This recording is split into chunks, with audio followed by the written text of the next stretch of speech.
I got to say, Dub Nation, I'm embarrassed. I'm floored. I'm shocked. Ultimately, I'm disappointed because the Warriors beat the Lakers on opening night, but we're losing in new subscribers to the Lakers report this week. Come on, they got 55 new subs. We only have 22.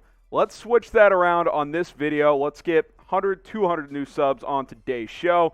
Hit that sub button because coming up on today's show, we're answering your questions with the Golden State Warriors mailbag.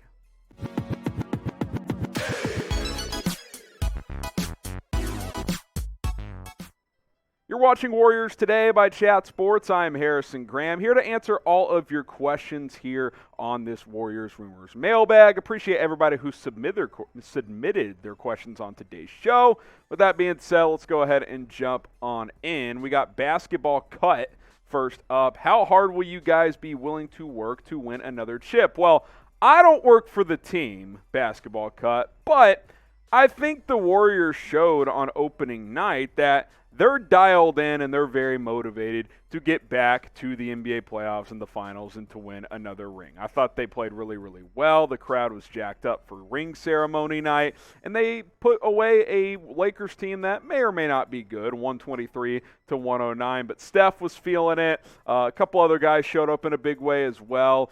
Jordan Poole didn't have a great night, but overall, I think this is a team that is going to be very, very good, and I think a team that's got a lot of motivation to play for this season and beyond. So, yeah, I think this team's going to work hard. I think they're locked in. All these projections that have them as like a 6 seed, I don't get that. I think this is the team to beat in the Western Conference. Now, are they the team to beat in the NBA? Will the Warriors repeat as NBA champions this year? Type Y for yes, type in for no. Curious to see where you guys fall in on this one. I think they're the favorites, but it is hard to win. Y for yes or in for no.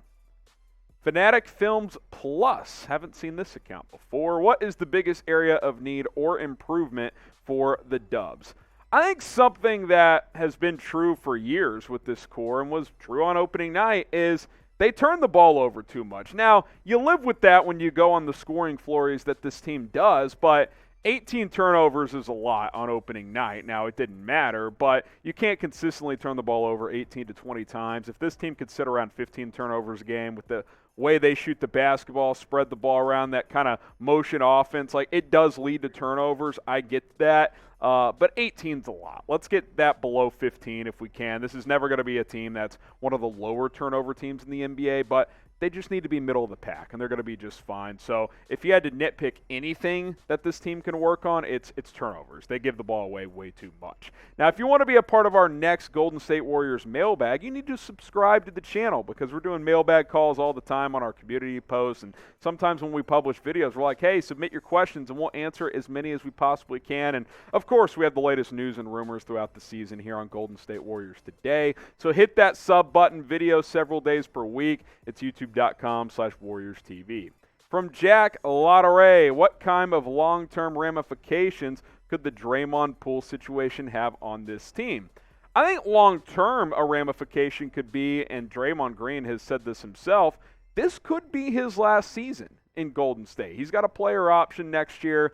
We'll see what he ends up deciding to do there, but he even threw out there that this does feel like the last dance with this Warriors unit. Now, can they make it work? Can he opt into the contract? Yeah, that could happen, but once they gave Jordan Poole that contract, that kind of signaled like, hey, Draymond and Poole are going to be here, or just Jordan's going to be here. It's not going to be Draymond and not Jordan Poole. So we'll see what happens after this year, but that could be a ramification. And honestly, before the punch, that was very much a possibility that Draymond could be the odd man out here. They can't pay everybody. They paid Wiggins. They paid Poole. Steph and Clay are under big contracts. They're not going anywhere. Like, something has to give, and with Draymond being a free agent soon, it makes sense that an aging player like him, who's not what he once was, could be the odd man out in Golden State. Now, who do you blame in this whole situation? Type DG for Draymond Green, type JP for Jordan Poole. I blame the guy who's been in the NBA for over a decade and decided to cold-cock one of his teammates, regardless of what Jordan Poole said. So I'm blaming Draymond Green. I think they can make it work for this season, but after this year, kind of feels like Draymond could be on to different pastures. Now, guys, it's starting to cool off as we are well into fall and winter is coming, so get yourself a hoodie. This Bay one is available at chatsports.com/thebay, just $75 for a limited time only. Stay warm, perfect hoodie weather season right now there in Northern California. Throw one of these on as you're going to the game. You're going to be feeling nice and comfortable. Chatsports.com/thebay. That link is in the description and the comments of this video. It's chatsports.com/thebay. From Joe Yo, #Warriors. With another MVP caliber season this year, is Steph solidifying himself as a top 5 player of all time? Well, you look at his resume and his legacy up to this point. I mean, he's got 4 championships. The one thing missing on his legacy was an NBA Finals MVP. He got that last year. 2-time regular season MVP, 8-time All-Star, 2-time scoring champion. He's the best three-point shooter in NBA history, both volume and, just in terms of a guy who can get red hot. He's probably top 10 right now, fringe top 5. I mean, if he plays at a MVP level for 2 or 3 more years, then has a couple solid years, I mean, he's probably going to be top 5. So he'll probably have at least 5 championships, which a guy, MVP caliber player with 5+ championships, it's a very small list. If he can get into that Kobe level of a 5th ring, he could surpass Kobe. I mean, he might be there already. It's very, very close. So, yeah, top 10 for sure, fringe top 5 right now, but he's on the cusp of being truly one of the greatest players in NBA history. Is he already top 5? That's the question I have for you. He's close. Type 1 for yes, 0 for no. I would lean no. I'd say he's more like 8, 9, or 10. I think he's definitely in the mix there. He's close. There's not many guys ahead of him when you're talking about all-time greats. You know what championship number 5 would do too? Whether you think he's better or not, he'd surpass LeBron in championships. I think that's significant since they've played in the same era. So 1 for yes, 0 for no. Is he top 5 all time?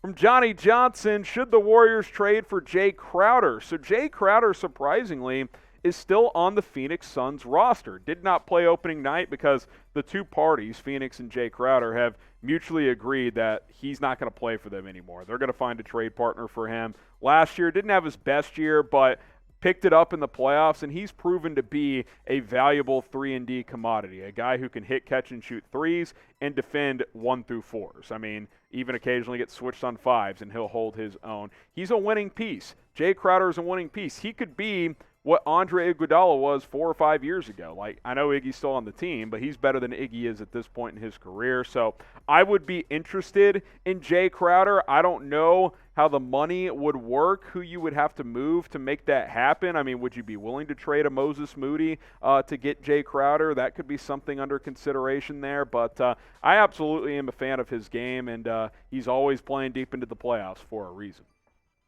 All right, so wrapping things up here, Marquise Robertson gets the final question here. What's your NBA Finals prediction? I say Warriors versus Cavs or Heat versus Warriors.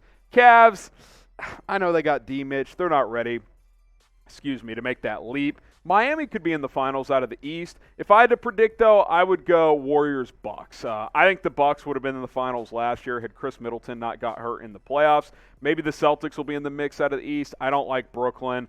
I don't think Miami's as good as Milwaukee and Boston, so I think it's going to be Milwaukee or Boston, and I'll lean with the Bucks because Giannis is going to be motivated. Middleton is back. They've got Drew Holiday. I think it's a Warriors-Bucks finals, and we get to see Steph versus Giannis on the biggest stage. That should be a lot of fun. That's my prediction, but there's a lot of teams in the East and West that will certainly have a say.